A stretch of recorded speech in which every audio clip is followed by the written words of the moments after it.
भारत की खोज किसने और कैसे की। स्वागत है आप सबका आज के इस वीडियो में। दोस्तों, भारत का इतिहास ना जाने कितने रहस्यों से भरा है। भारत एक प्राचीन देश है जो अपने बीते सालों में हमेशा से हर मामलों में परिपूर्ण रहा है। न केवल धन वैभव से बल्कि प्रकृति से भी हमेशा से परिपूर्ण रहे हैं और इसीलिए भारत पर लोगों की बुरी नजर भी रहती है। उसी समय यूरोप के लोग पूरी दुनिया में व्यापार करना चाहते थे। भारत में व्यापार करने के लिए उन्हें समुद्री मार्गों का पता नहीं था। उस समय अरब के लोग भारत के रास्तों को जानते थे, लेकिन उन्होंने यूरोप के लोगों को मार्गों के बारे में नहीं बताया। वास्को दी गामा पहले शख्स थे जिन्होंने भारत के समुद्री मार्गों को खोज निकाला था। कोलंबस भी भारत को खोजने गए थे, लेकिन अमेरिका जा पहुंचे। हालांकि आजकल पढ़ाया जाता है कि भारत के समुद्री मार्गों की वास्को दी गामा ने खोज की थी। सचमुच यह हद दर्जे की मूर्खता है कि भारतीय बच्चों को यह पढ़ाया जा रहा है कि वास्को दी गामा ने भारत की खोज की। पढ़ाया यह जाना चाहिए कि वास्को दी गामा ने यूरोप को पहली बार भारत तक पहुंचने का समुद्री मार्ग बताया। दरअसल पहले यूरोपीय देशों के लिए भारत एक पहेली जैसा था। यूरोप अरब के देशों से मसाले, मिर्च आदि खरीदता था, लेकिन अरब देश के कारोबारी उन्हें ये नहीं बताते थे कि यह मसाले वह पैदा किस जगह करते हैं। यूरोपीय इस बात को समझ चुके थे कि अरब कारोबारी उनसे जरूर कुछ छुपा रहे हैं। ये कारोबारी अरब के उस पार पूर्वी देशों से ज्यादा परिचित नहीं थे। जहाँ तक सवाल भारत का है, तो इसके एक और हिमालय की ऐसी श्रृंखलाएं हैं जिसे पार करना उस दौर में असंभव ही था। भारत के दूसरी ओर 3 ओर से भारत को समुद्र ने घेर रखा था। ऐसे में यूरोप वासियों के लिए भारत पहुंचने के लिए 3 रास्ते थे। पहला, रशिया पार करके चीन होते हुए बर्मा में पहुंचकर भारत में आना, जो कि अनुमान से कहीं ज्यादा लंबा और जोखिम भरा था। दूसरा रास्ता था अरब और ईरान को पार करके भारत पहुंचना, लेकिन यह रास्ता अरब के लोग इस्तेमाल करते थे और वे किसी अन्य को अंदर घुसने नहीं देते थे। तीसरा रास्ता समुद्र का था, जिसमें चुनौती देने वाला सिर्फ समुद्र ही था। वास्को दी गामा एक पुर्तगाली नागरिक था जो पेशे से एक नाविक था। इसका जन्म 1460 ईस्वी में पुर्तगाल के साइनस में माना जाता है। उस समय में अरब के लोग यूरोप में मसाला बेचा करते थे जो वो भारत से लाते थे। यूरोप में इन मसालों की मांग बहुत ज्यादा थी, इसीलिए यूरोप के लोग भारत जाकर मसाले लाना चाहते थे, लेकिन उनके लिए भारत जाने का रास्ता दुर्गम भरा था।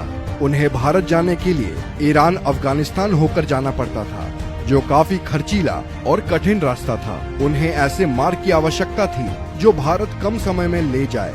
ऐसा मार्ग केवल समुद्र के जरिए ही संभव था। वास्को दी गामा ने भारत के इन रास्तों की खोज करने की ठानी और इस ऐतिहासिक सफर पर निकल पड़े। वर्ष 8 जुलाई 1497 में वास्को दी गामा ने अपने साथियों के साथ भारत की खोज के लिए रवाना हुए।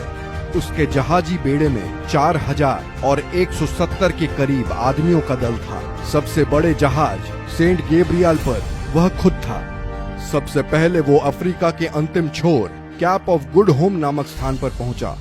उसके बाद वह अफ्रीका के ही एक राज्य मोसम्बा आया, जहां के राजा ने उसकी मदद की और उसे एक अरब नाविक दिया जो भारत का रास्ता जानता था।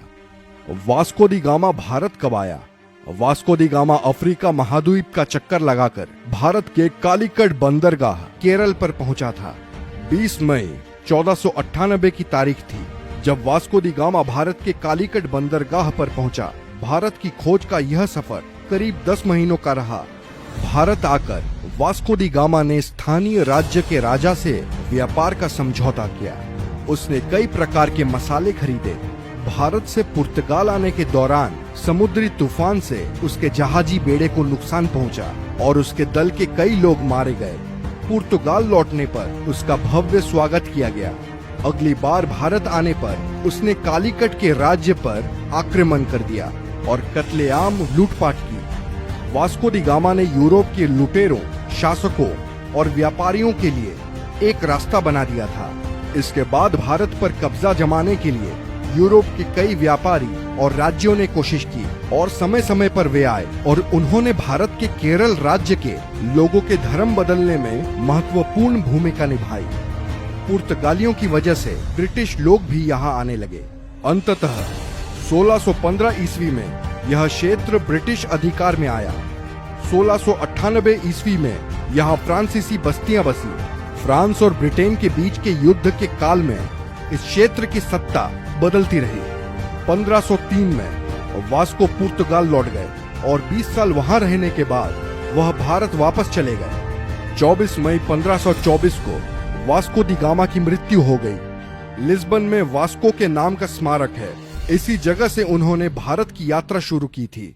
दरअसल 1492 में नाविक राजकुमार हेनरी की नीति का अनुसरण करते हुए किंग जॉन ने एक पुर्तगाली बेड़े को भारत भेजने की योजना बनाई ताकि एशिया के लिए समुद्री मार्ग खुल सके। उनकी योजना मुसलमानों को पछाड़ने की थी, जिनका उस समय भारत और अन्य पूर्वी देशों के साथ व्यापार का एकाधिकार था। एस्टावोडी गामा को इस अभियान के नेतृत्व के लिए चुना गया, लेकिन उनकी मृत्यु के बाद वास्को द गामा ने उनका स्थान लिया। ये कहना कि भारत की खोज कब हुई महज एक बेतुका सवाल है। भारत किसी की खोज का मोहताज नहीं है। इस देश का इतिहास कुछ हजार या लाख नहीं, करोड़ों साल पुराना है। वैसे आप लोगों को क्या लगता है, क्या भारत की खोज का श्रेय एक व्यक्ति को देना सही है? अपने व्यूज हमें कमेंट सेक्शन में बताएं। वीडियो अच्छी लगी हो तो लाइक करें, शेयर करें और ऐसे ही अमेजिंग